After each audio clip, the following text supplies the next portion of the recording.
প্রচণ্ড জোরে বৃষ্টি হচ্ছে। আমরা গাঙ্গিয়া থেকে এখন 2 কিলোমিটার জাস্ট দূরে আছি। প্রচুর বৃষ্টি হচ্ছে।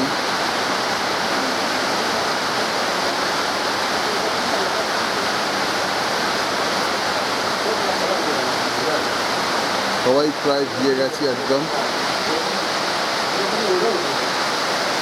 উন্নত অবস্থায়।